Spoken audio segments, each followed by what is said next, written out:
teman-teman semua, perkenalkan nama saya Tasya.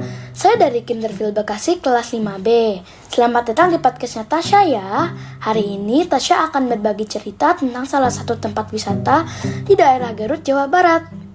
Cerita ini Tasya ambil dan rangkum dari beberapa artikel di internet loh, buat menambah wawasan dan informasi buat teman-teman semua yang ingin tahu tentang cerita atau asal-usul dari tempat-tempat wisata yang ada di Indonesia. Salah satunya tempat yang akan kita bahas kali ini. Jadi teman-teman, di Indonesia itu ada salah satu objek wisata yang terletak di Kabupaten Garut yang sudah ada sejak zaman Belanda loh. Tempat itu bernama Situ Bagendit. Tempatnya di Kecamatan Banyuresmi, Garut. Serta lokasinya dilewati kendaraan jurusan Garut, Lebigong, Limbangan. Saking populernya di masyarakat, malah pada tahun 1920-an di tempat tersebut pernah terdapat hotel dan berbagai macam hiburan, menandakan keadaan pada waktu itu pernah menjadi tempat yang ramai dan maju. Yang menjadikan tempat ini menarik, selain tempatnya yang indah, adalah cerita legenda masyarakatnya yang kental dengan sosok Nyi Endit. Yang membuat penasaran, yang konon katanya situ tersebut terbentuk akibat ulah dari seorang yang kaya raya namun pelit dan kikir. Menurut cerita orang, konon hingga kini masyarakat masih percaya dan sering merasa aneh atau melihat adanya lintas sebesar kasur di dalam dasar danau tersebut yang konon katanya merupakan penjelmaan dari sosok Nyi Endit tersebut. Alkisah. Dahulu kala ada seorang wanita yang sangat kaya. Sayang, mempunyai sifat pelit dan kikir.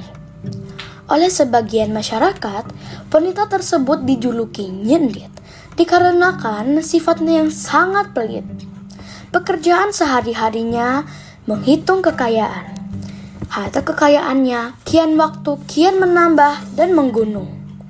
Sebab tidak pernah digunakan, jangankan buat orang lain, digunakan untuk menolong dirinya saja merasa sayang jika dipakai. Suatu hari, datanglah seorang kakek-kakek yang lemah, lalu memohon agar ia dikasihani, karena selama berhari-hari belum mendapat makan. Mendengar rintihan kakek itu, baginya Endit bukannya timbul rasa belas kasihan, tapi malah ia yang marah, sehingga kakek-kakek itu diusir dari hadapannya. Besoknya lagi, kakek itu datang lagi, sambil mengingatkan Nyi Endit agar ia mau menolong orang yang membutuhkan. Tapi hati Nyi Endit sekeras batu, lalu ia diusir kembali. Untuk ketiga kalinya, kakek itu datang lagi, dan tanpa basa-basi, Nyi Endit pun langsung mengusirnya. Kakek itu mukanya berkaca-kaca, hatinya sakit. Seketika itu, ditancapkanlah tongkatnya di dalam halaman rumah Nyi Endit. Lalu, kakek itu pergi entah kemana. Karena kesombongannya, jangankan kakek pengemis tadi, tongkat si kakek pun sangat mengganggu bagi Nyi Endit. Lalu ia pegang dan mencabutnya seketika. Ia pun kaget karena melihat air yang keluar begitu besar. Nyi Endit berjalan mundur. Nyi Endit tidak mau meninggalkan rumahnya walaupun air semakin tinggi. Ia tidak mau meninggalkan rumahnya yang penuh dengan harta dan perhiasan. Makin lama, air yang keluar makin besar sampai mengenai rumah dan harta kekayaannya. Ia pun tenggelam bersama rumah dan isinya. Tempat tersebut berubah menjadi telaga yang kemudian dinamakan Situ Bagendit yang diambil dari nama Nyi Endit. Nah teman-teman, entah benar atau tidak, namun yang terpenting bagi kita adalah mengambil pelajaran dari cerita ini.